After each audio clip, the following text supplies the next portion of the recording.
I'm Nyesha McCauley, and you're watching AccessTV.org. Dedicated to the only serious choice, the gospel of Jesus Christ in music and the spoken word. You're watching LifeSource Victory Television Live with me, your host, Pastor Nyesha McCauley, inviting you to sit back and relax for the next 8 minutes as we continue our journey into the life-changing, life-giving, everlasting word of the Most High God. It's my Bible study time that I spend with you. We do it each and every day right here at AccessTV.org. Let's get started, my friends, and it will be an 8-minute Bible study today because we are, of course, running. We're running late, early. It's very early as we do the program. What time is it? It's almost 8 o'clock, and we got to get this done in 8 minutes so that we can start production day.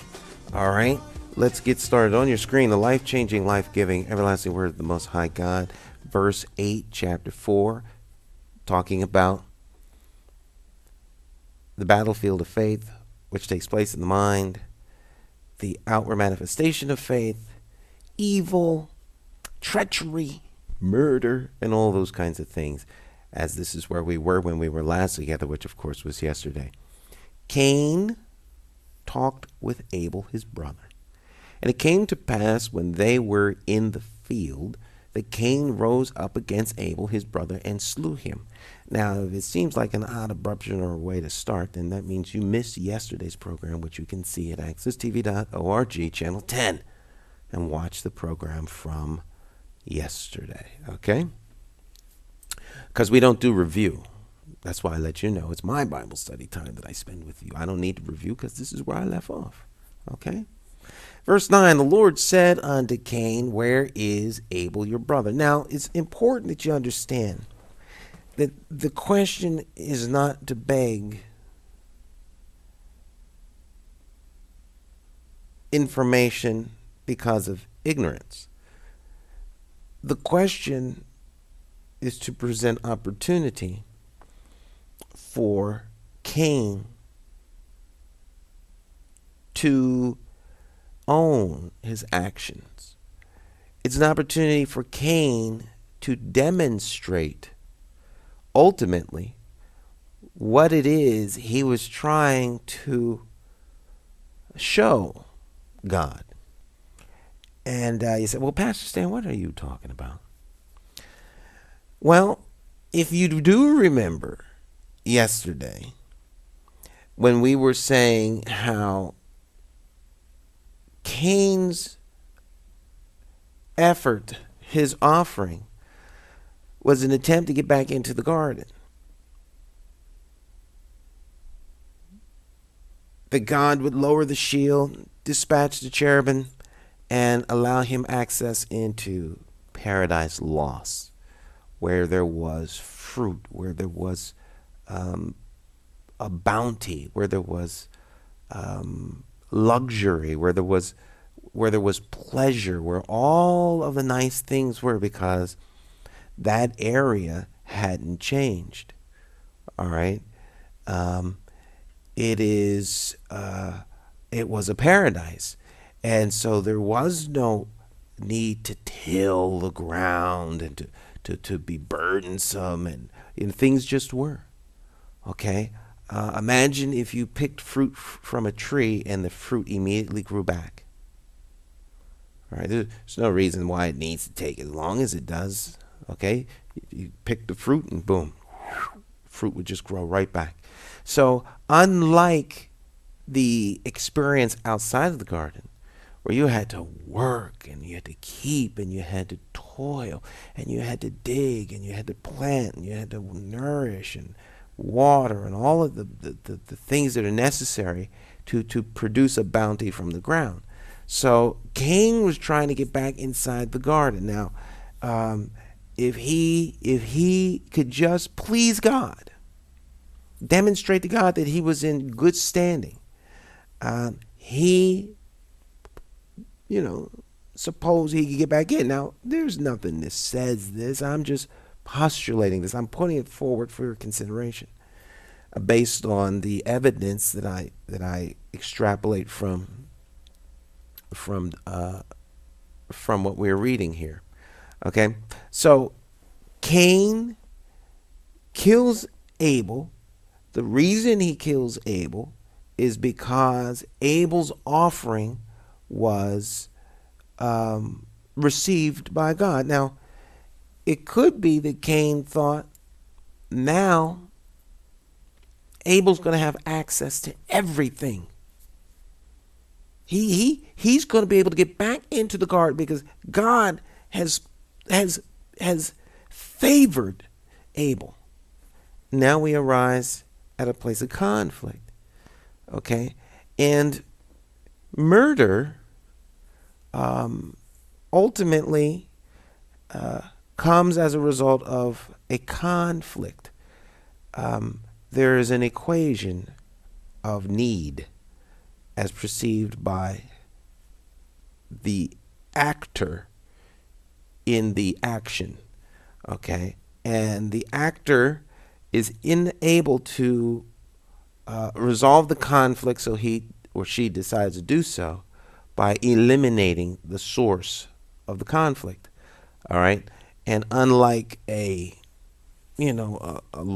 tree in the road that prevents you from passing, where you cut the tree and move it, you just can't move people out the way. You can't just neutralize people. You can't just eliminate people. All right? Whereby you kill them.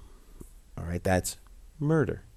Particularly when said action comes as a result of hatred in the heart. So Cain had hatred toward his brother because of God's demonstration of love toward him. He resolves the conflict by killing his brother, and God comes and gives Cain an opportunity to repent. You see, if the attitude of Cain's heart was right, then there was nothing to worry about. But if it not the case, if the attitude of the heart isn't right, then sin lieth at the door. And to sin will you be a slave? Will answerable to? And so that rises up. He kills him. God gives him an opportunity to repent. What does he do? He doesn't. He does not take responsibility for the action. And this is consistent across the board when people act out in a sinful way. All right? They don't take responsibility for their actions. They blame someone else. Okay? Verse 9. The Lord said to Cain, where is thy brother Abel? Right? Where is Abel thy brother? And what does Cain do? I know not. Am I my brother's keeper? Bold-faced lie. See, this is very simple. I murdered him, Lord. I, in a fit of rage, gave into the hatred that was in me, and I killed him. And I'm sorry. You were right about the sin. That's all he had to do. That's all he had to do. Why do we know that's all he had to do? Because God so loved the world, he gave his only begotten Son, that whosoever believeth in him should not perish but have everlasting life. Jesus as the gift. Jesus as the solution to the ultimate conflict, that is you, in a state where God is not willing to accept you. God, the Creator, Father, right? The I Am, brings into existence a remedy for your sin. All right, so the fact that he is here, the fact that he is going to come, if we look at our position in the place of time, okay, as it relates to our story, we see this action takes place before the manifestation of Christ on earth.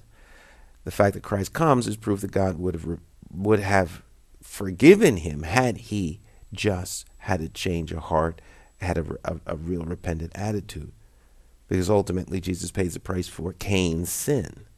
All right. So if Cain would have acted in faith, asked for forgiveness, had a genuinely repentant heart, then he could have regained the right standing. But he didn't. Rather than to take responsibility, he acts as though he knows not what he does. He starts out on a course of deception, and he's trying to deceive the Creator. That is beyond foolish. It is lunacy. All right. To believe that you can deceive He who created you is a level of self-deception that leads to self-destruction. All right. And he said, "What hast thou done? The voice of thy brother's blood crieth unto me from the ground."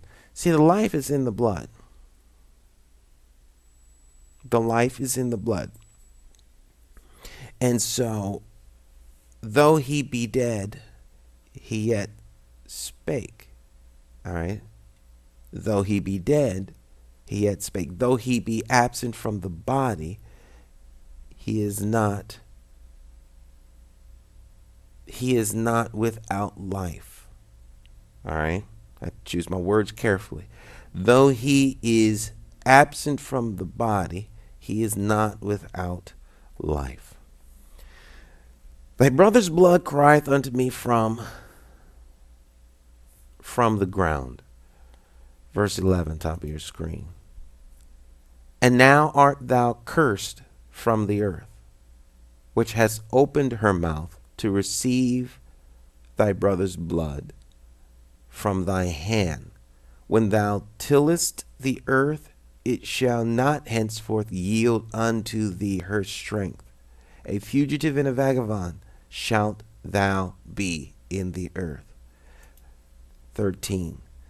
And Cain said unto the Lord, my punishment is greater than I can bear. Now, typical of an attitude of unrepentant conflict solver, okay? The punishment is always greater than they can bear because they don't believe that they are worthy of any punishment at all, because they believe that the original action was justified within themselves. Okay, the unrepentant heart is incapable of understanding justice. They're incapable because they become the jury, judge, and executioner. They become the supreme being. They become the king. The king is the legislator, the judge, and the executive.